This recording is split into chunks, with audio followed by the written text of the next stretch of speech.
Easter is on the No, it's on the 17th, 17th. and Good Friday is on the Yeah. 15th. It's 2 weeks from today, whatever that date. So, it's time for us to get going here. Welcome to our first Sunday in April as we continue to deepen into the Lenten season. And as always, we like to express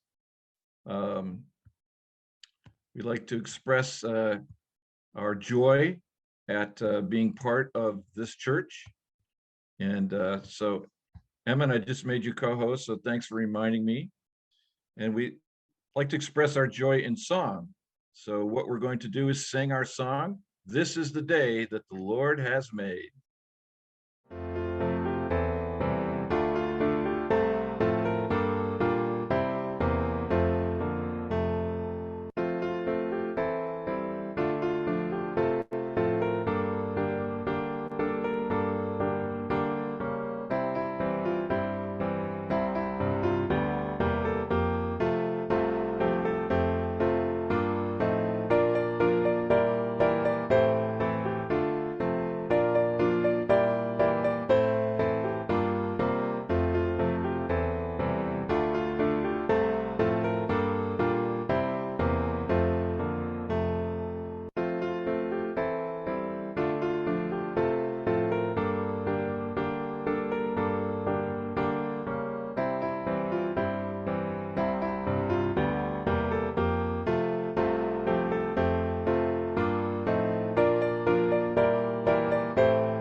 And I'd like to welcome Gail Moore, who is working with us as our platform assistant today.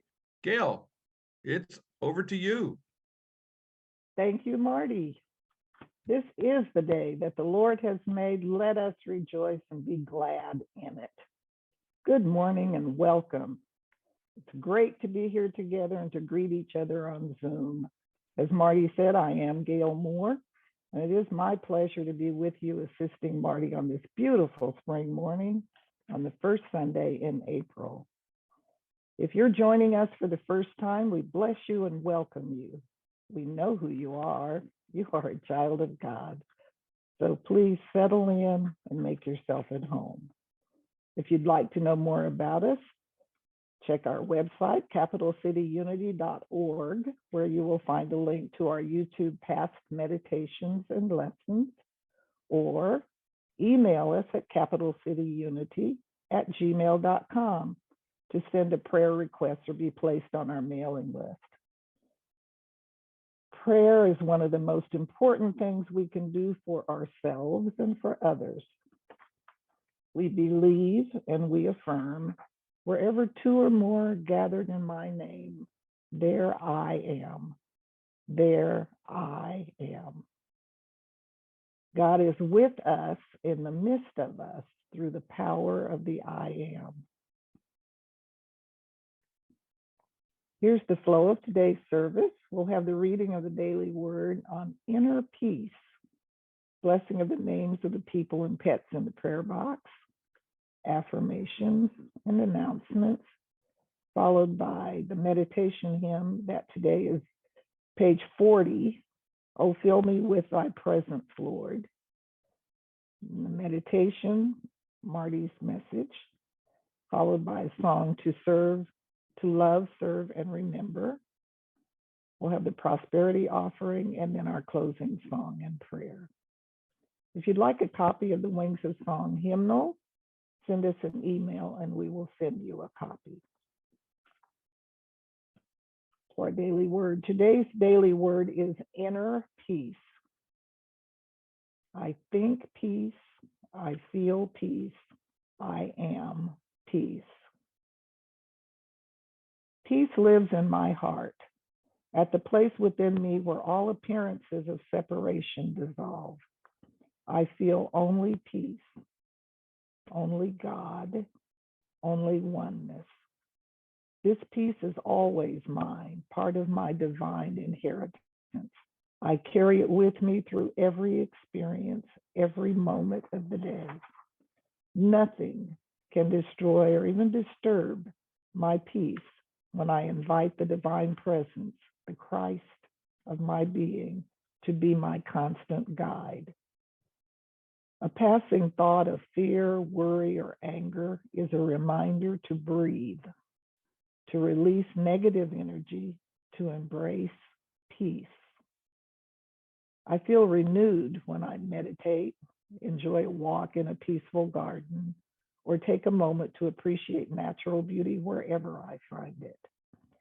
My indwelling peace manifests all around me as beauty, harmony, and bliss. May the Lord give strength to his people. May the Lord bless his people with peace. And now to those affirmations that we say together and know at the core of our being. There is only one presence, one power, one love, active in my life. God, the good, omnipotent. Please affirm with me. There is only one presence, one power, one love, active in my life. God, the good, omnipotent. And it is with these words and in this consciousness that we bless the names of the people and pets in the prayer box, knowing as we speak our affirmations and pray today, we hold them in that powerful light of love and peace. We bless those experiencing challenges of any kind, as we align ourselves with God, as we center ourselves in God, we know that with God, all things are possible.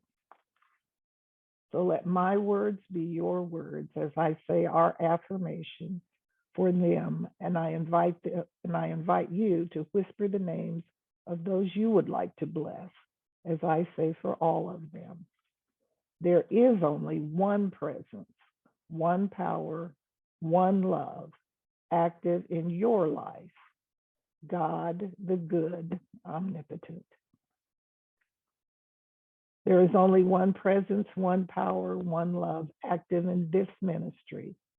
God, the good, omnipotent. We'll affirm together.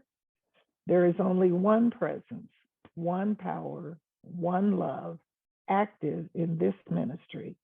God, the good, omnipotent. There is only one presence, one power, one love, active in the world today. God, the good, omnipotent. Please affirm with me. There is only one presence, one power, one love, active in the world today. God, the good, omnipotent. And we pray, O loving presence, comfort and heal those who have been touched by dis-ease or disharmony. A special prayer for those experiencing homelessness, wherever they are. Immerse them in love. Lead them all through any dark time and into the light. And now, Marty, announcements. Announcements. Thank you, Gail. Just a couple, nothing new. Just to remind everybody that on Easter Sunday, which is 2 Sundays from today, we will be back in church, back at Fulton El Camino Community Center, where we have traditionally been meeting before the pandemic. We will also be on Zoom that day, but please, if you're local, don't Zoom it. Come on in and be with each other and celebrate the spirit of the risen Christ. And that's April 20th, 2 weeks from today, Easter Sunday. And as always, I'd like to invite you to participate in our Thursday morning prayer circle, 9 o'clock on the Uber conference line. It's just call in. You don't have to get dressed up for this. And share a midweek prayer break with your brothers and sisters here in the ministry. We read the daily word. We do a special prayer for the prayer intentions in our prayer box. And we listen to a couple of readings from our Unity founders and other New Thought leaders. So Thursday morning, 9 o'clock, about a half an hour on the Uber conference line. Please join us and enhance our prayer circle. And those are today's announcements. Oh, Marty, Claudia, Marty, what about the Good Friday service? thank you for reminding me. Yes, the Good Friday service. We will be having a Good Friday service at 6 p.m. on Zoom on Good Friday, right before Easter, obviously. A time of meditation and reflection on this very important lead up to Easter Sunday. So please mark your calendars for Good Friday, April 18th at 6 p.m. on Zoom. Please join us for that reflection service, a time of reflective meditation and music. Thank you, Claudia. Appreciate that. Did I miss anything else? Thank you, Margie and Okay. Claudia. This So- morning, our meditation time is revisiting an excerpt from Come Ye Apart a While by Do we want to Mary. do the song first? Oh, well, why don't we do that, Marty? Okay. I appreciate you're eager. It's great. So to prepare for our meditation, we'd like to sing. And today's song is "Oh, Fill Me with Thy Presence, Lord," number 40. "Oh, fill me with thy presence, Lord."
Okay, this morning, our meditation time is revisiting an excerpt from Come Ye Apart a While by May Rowland.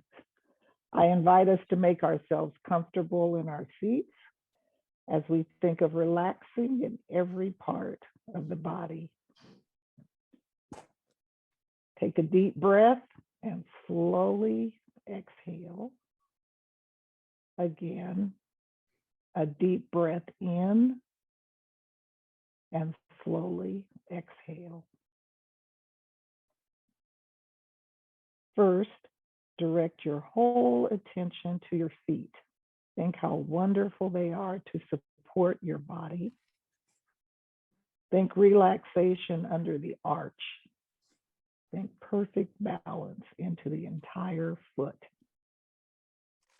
Let go of any feeling of being cramped or tense. Think relaxation back of your legs, up the calves of the legs, and under your knees. Think of the small of your back and up and down the spine. Say to yourself, relax and let go. Then say, I am relaxed.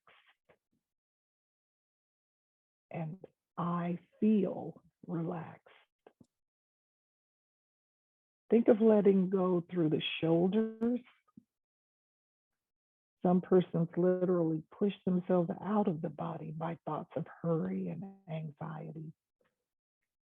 Release the shoulders and settle back into your body, the wonderful temple of God. Feel relaxed in every part of your body. Relax through your neck and the back of your head. Now, as you listen to this, feel relaxed through the forehead and behind the eyes. Relax and let go. Remind yourself that you are relaxing into the harmony and peace of the presence of God. That in God you live, move, and have your being.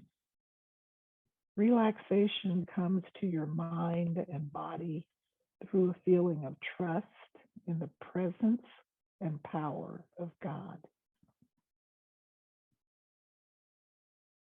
Continue with the thought of letting go of all tension, thinking especially of the throat and chest, then the solar plexus,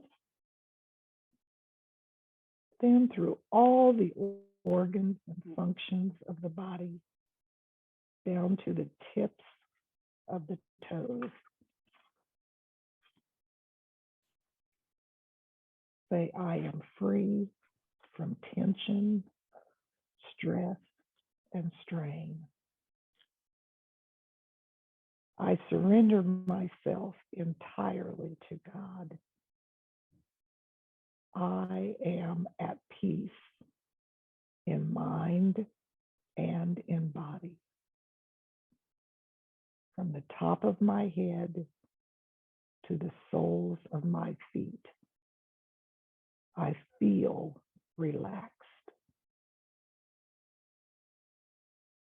I am calm, serene, relaxed. I feel God's peace filling my mind and my body. I think peace. I feel peace. I am peace. I rest in God in the silence.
Now let us gently bring our attention back to this present moment and shift our focus to the message our principal speaker, Marty, has prepared for us.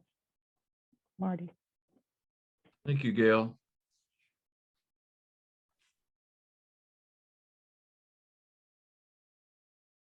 Let us rest in this sense of peace, the all-pervasive peace that comes from acknowledging the presence that we had sung about being filled with thy presence, Lord.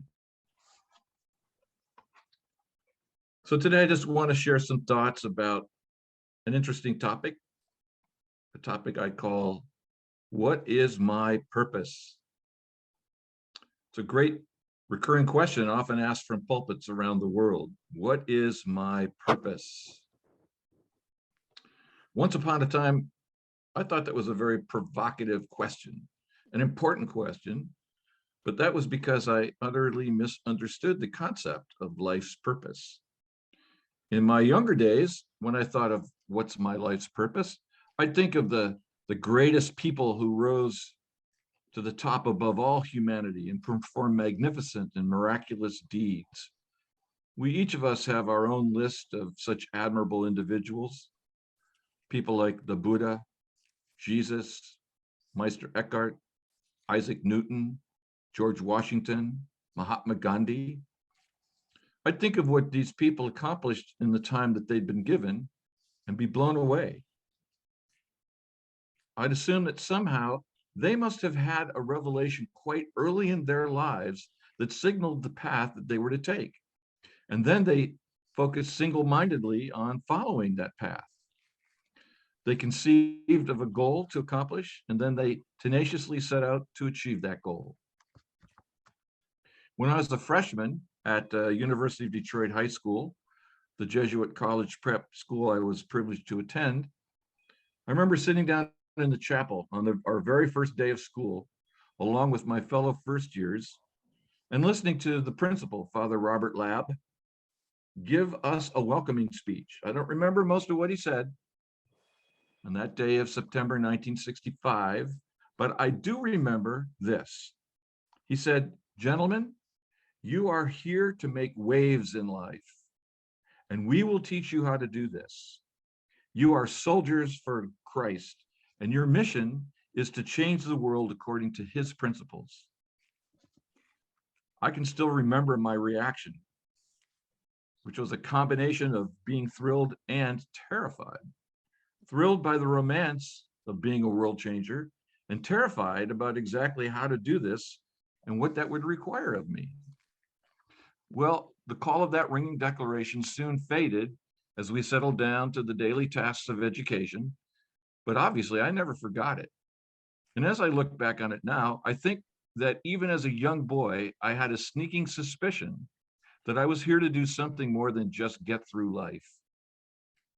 Now, I have no idea if having this sneaking suspicion is unusual, or maybe if most of us get a hint of a calling when we're still kids.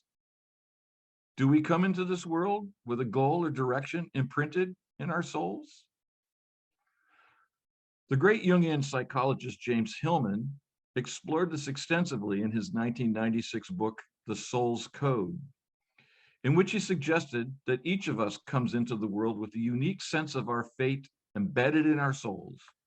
He wrote this: "Sooner or later, something seems to call us onto a particular path.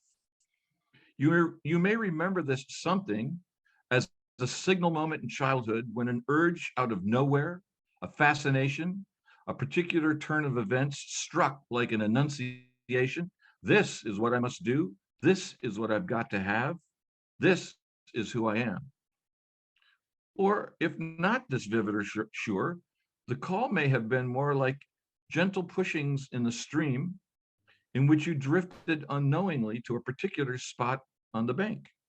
And looking back, though, you sensed that fate had a hand in where you landed. Now, I remember eagerly reading this book when it came out 25 years ago, and there is much to recommend in it, especially in its Jungian support of mature human individuation. The Soul's Code is in many ways an important work. But I read that book several years before I found Unity, and I must say that my own view has shifted a bit since then. I certainly believe, along with Hillman, that we do come into this world with a particular spiritual coding that guides us toward manifesting the life we eventually find ourselves creating. I can't help but believe, for example, that those of us who gravitated toward New Thought and Unity did so because something alive in our souls led us in this direction. Some inexplicable internal agency seemed to call us to this particular way of understanding spirit. I mean, how many of us had the experience of feeling like we'd come home when we walked into the doors of a Unity church for the first time? That sense of coming home was evidence that the guidance that brought us to Unity by whatever path we took was working. But Hillman's analysis, useful as it may be, does not consider the truth that we have come to understand, the truth that there is only one presence, only one power, only one love active in my life, in all of our lives, in the world, and in all reality, God the good, omnipotent.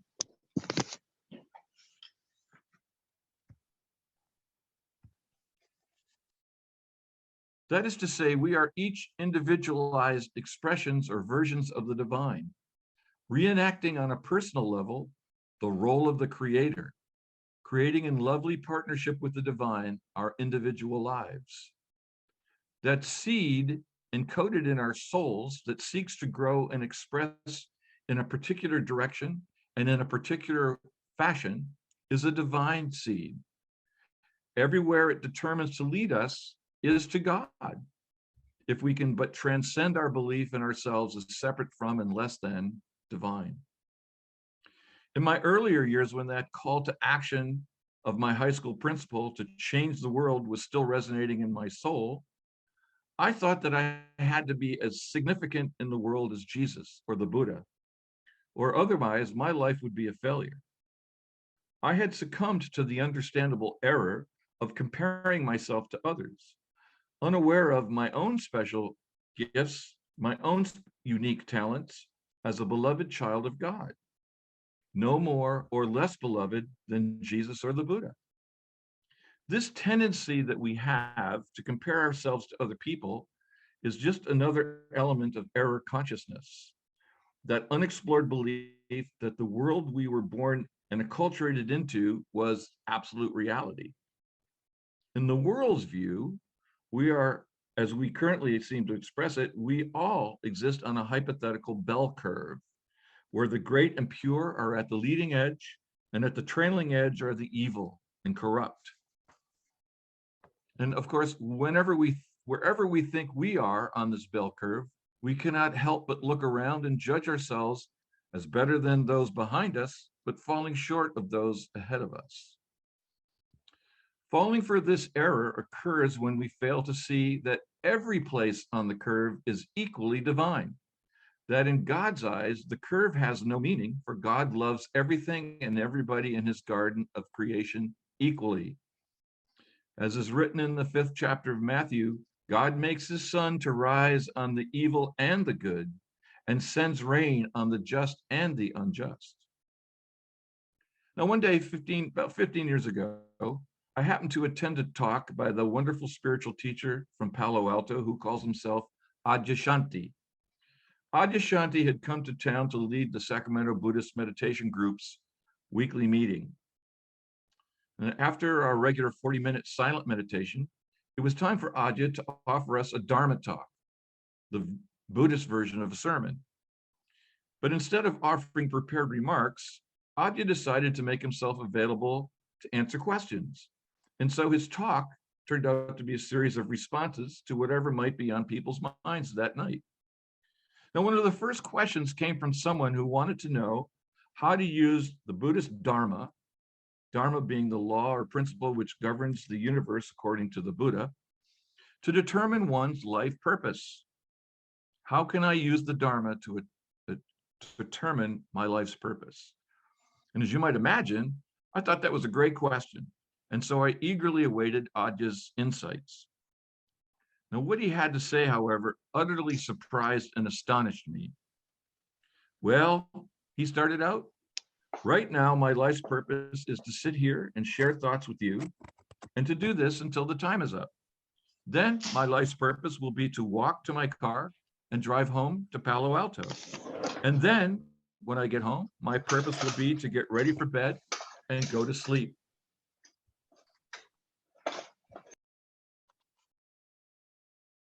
As I took in what he was telling us, several new insights flashed into my awareness like lightning bolts. First, I saw that all my notions of my life's purpose were about a future that may never come. Worrying about changing the world someday ahead of me took my eyes off the present moment and the possibilities that always live in the here and the now.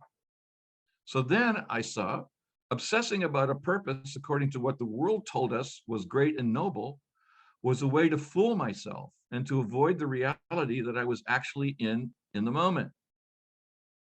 It was, in all likelihood, a setup for failure and disappointment. The truth was, as Adya was telling us, that the only purpose I really ever have is to be consciously present in the moment. I mean, after all, there is actually ever only this moment. The past is but a memory, and the future is speculation that I'm thinking about in the present moment. So in that moment, assisted by those lightning bolts of insight, I instantly abandoned all notions of a grandiose life purpose, of making waves and changing the world. I became instead to living in the now. I found that this accords with the insights I was learning in Unity and then later in the accountability practice that I'm still applying in my life. For if there is only God, if God is the only reality, then regrets about the past or worries about the future are just ways God is manifesting as regretting and worrying every time regretting and worrying show up in my mind in the moment. Our Unity co-founder, Charles Fillmore, addresses this in today's meditation from his book, Keep a True Lent, for this particular Sunday in Lent. And his essay is called The Overcomer. Listen to what he has to say. An overcomer is one who recognizes the truth of his being and is renewing his mind and body and affairs by changing his thoughts from the old mortal beliefs to the new as he sees them in divine mind. He is the one who demonstrates the divine law, not only in surface life, but in innermost consciousness. Spiritual power, mastery, and dominion are attained by the overcomer. As it says in the book of Revelation, he that overcomes, I will give to him to sit down with me in my throne. The way of overcoming is, Mr. Fillmore continues, first, to place oneself by faith in the realization of sonship, that is SON-ship, childship, offspringship, and secondly, to demonstrate it faithfully in every thought and act. One of the laws of mind is that man becomes like that with which he identifies himself. Christ is the one perfect pattern. Everyone desires to overcome all errors. Each should, therefore, be wise and identify himself with the Christ. No external condition or circumstance can hold us in bondage when we make mental contact with God. Mr. Fillmore continues, we have many blessings. Begin to praise God for the abundance of all things. Your words will crack the omnipresent ethers, and good will flow to you from every direction. The work that I have to do as an overcomer for the world is to help establish a new race consciousness, a new heaven and a new earth, wherein dwelleth righteousness. By being true to my highest understanding of truth, I never swerve to the right nor to the left for any reason.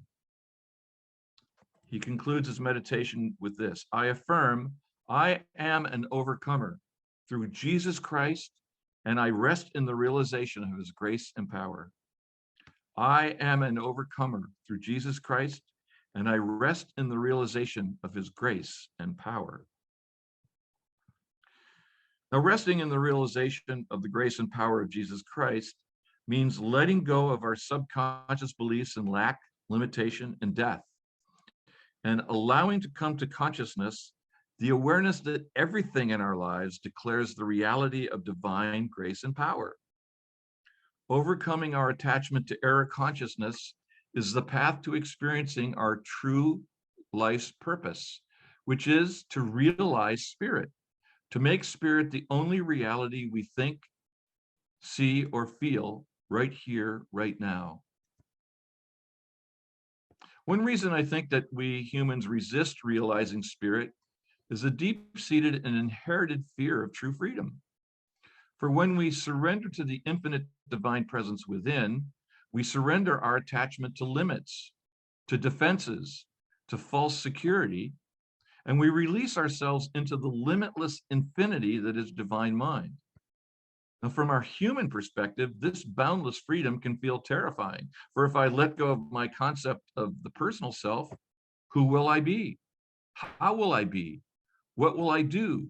Can I even survive this letting go? Well, all the great sages, East and West, tell us that the only way to experience the peace that passes understanding is to surrender this illusory self-conception, to let go and let God, to jump blindly but with faith into the abyss of our ignorance. Remember what Mr. Fillmore just said in the passage we read.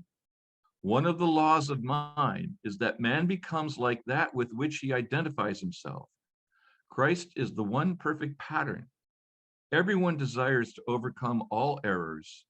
Each should therefore be wise and identify himself with the Christ. Now, this points out the trap we fall into when we assume that our life purpose has something to do with the world of our beliefs and senses. Of course, we each have a unique path to walk in our years on the planet. Of course, we are here to express something specific and concrete. Of course, we each have our own preferences and delights. And of course, we ought to revel in them. We find, however, that these have a transcendent and enduring joy only when we allow the Christ of ourselves to shine through all these human traits, tendencies, and actions.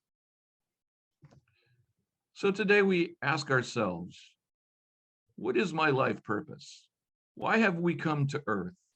What are we doing here? What do we want to manifest? And my friends, no matter the answer, and I suggest there is no wrong answer, let us resolve to identify first and foremost with the Christ within, and thereby allow all the delights of the kingdom of heaven, our divine inheritance, to manifest themselves right here, right now. Why am I here? What have we come to do?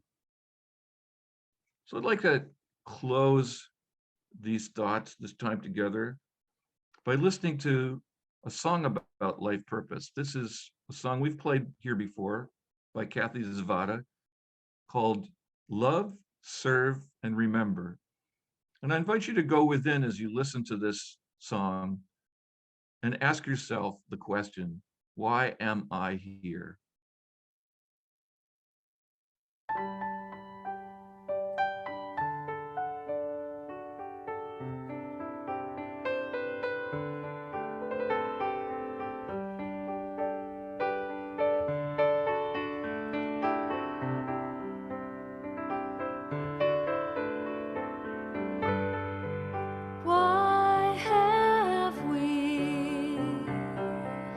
Come to earth. Do you remember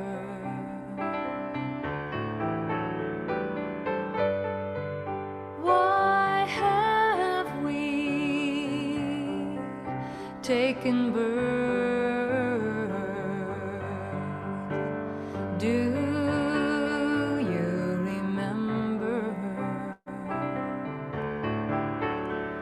to love, serve and remember, to love, serve and remember. Why have we come to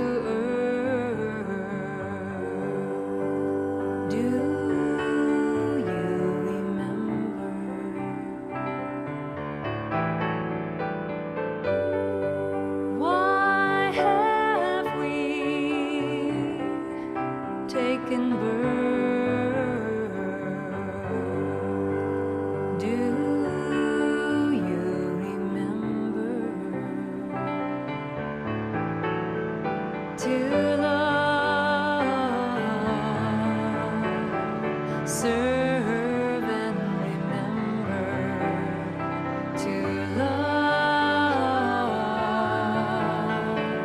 serve and remember to love.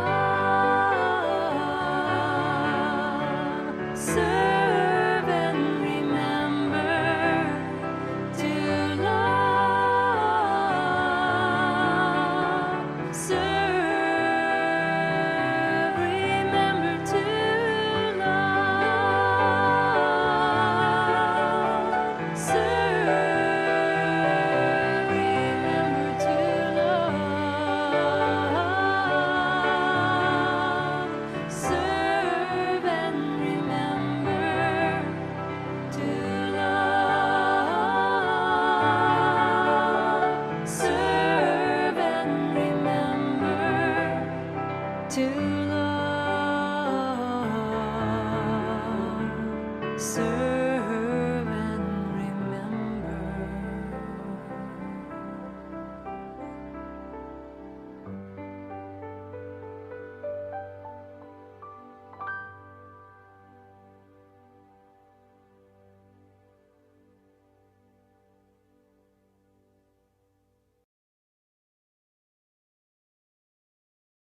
Beautiful. Thank you, Marty. Now we have the opportunity to share our prosperity with this ministry. We are a prosperous congregation. We affirm that we always have everything we need to continue our work here. I invite us to take our offerings in our hands and give thanks for our spiritual and financial prosperity. The instructions for how to contribute, now that we're on Zoom, are in the weekly e-blast. So let us affirm together, divine love through me blesses and multiplies all that I have, all that I give, and all that I receive. God is the source, I am the channel. God is the source, and I am the channel. Thank you, Gail. As always, a pleasure being with you on the service. Appreciate that beautiful meditation that you led us through. Thank you, Emin, for running the sound and the visuals. Appreciate that. And thanks to all those who backed up, letting people in out of the waiting room. So now is the time to bring our time together to a close. And we do this first by singing our song, Love is the Only Power, Love is the Only Way.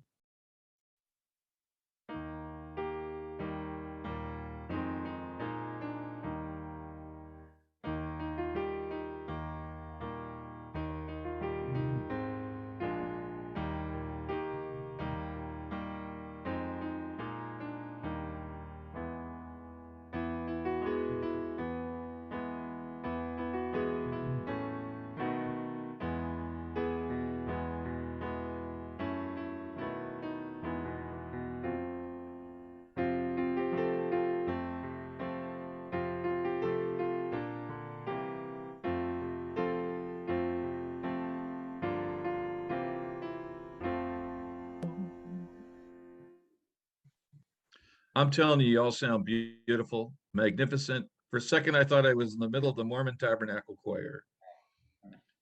So let's close by saying our prayer for protection. And before we do that, I invite everybody to unmute yourselves. And if you're on blank video, turn your video on so that we can see God's love shining through the eyes of each of us. Knowing there's only one presence, one power, one love. We sing our final song, Love is the, I'm sorry, we just sang that. My tape loop got stuck there for a second. Forgive me. Let's say our prayer for protection together. The light of God surrounds us. The love of God enfolds us. The power of God protects us. The presence of God watches over us. Wherever we are, God is, and all is well. Thanks, everybody. See you next week. It's Palm Sunday. Yeah. Thanks, Gail. Thank you. Lovely meditation, Gail. Lovely meditation. Lovely service. Yeah. I liked your Wonderful. message, Marty. Good message. Yes. Great Thank message. you. Thanks, everybody. Bye-bye. I like all the ad libs. Bye. Have a good day.